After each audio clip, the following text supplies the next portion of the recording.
Level 5. The Jesus level. Since you walked on water to get over here. Yes, how witty am I?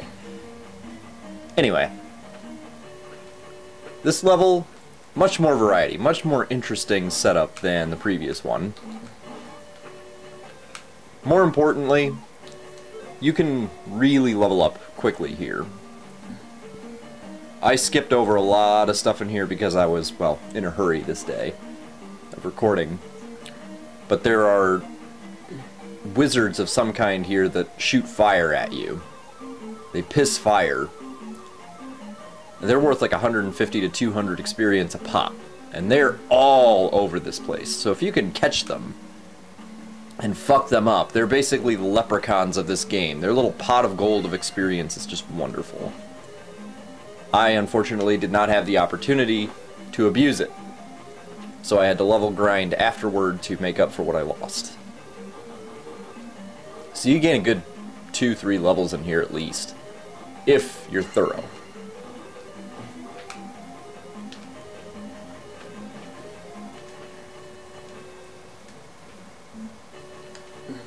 So you're going to go through and, well, run into everything you've come to expect from this game, since you're getting towards the end. At this point, Iron Knuckles are essentially nothing more than free experience. They might get a shot in on you, but even the red guys go down very quickly. The only ones to worry about, of course, are your blue friends. Those little condomless fucks that love to dive off screen where you can't touch them. And you'll run into them again. Not only will you run into them again, you'll run into something that's actually worse. Ah, here they are. Those wizards. There's no real set pattern to what they do. They come in just close enough to throw their fire at you, and then disappear. They're very quick. Unlike the wizarobes in the previous levels, these guys are much more difficult to tag. Hence the leprechaun comparison. There are no lucky charms from those guys. You don't fuck with them either. You're very careful when you fight them. They can hurt you pretty substantially.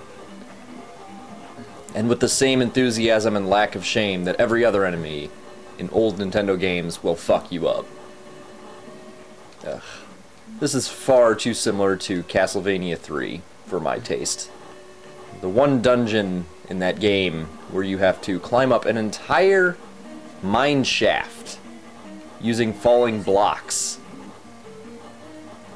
Though unlike Castlevania, you have a jump spell in this.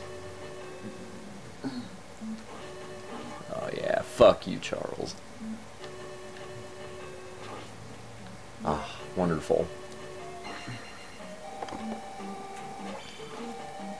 See, these guys are just chumps at this point. In fact, this might be the last time you actually run into them. They're barely worth the cost of killing them. The cost being, you know, a couple of hits of the B button.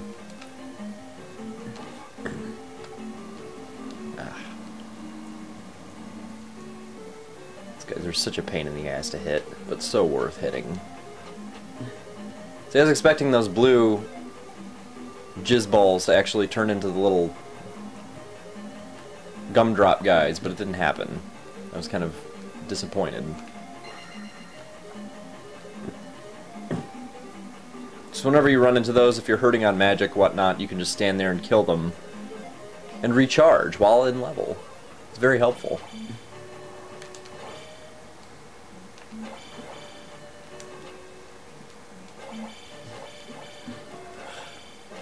And I just realized something. Link isn't really using a sword. No, he's using a knife. He's got a shank. So we go from Link in the first game, whose sword was as big as him, to Link in this game, who's using a knife. He is gone straight ghetto. I mean, literally, he did just come out of the projects in the first game, because there was nothing left of Hyrule in that. It was a shithole. There were no towns. Hell, people lived in caves and burned out trees. It doesn't get much more low income than that. So I think Link just finally accepted the universe as it was.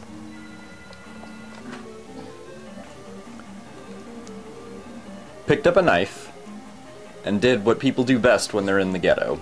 They cut other people.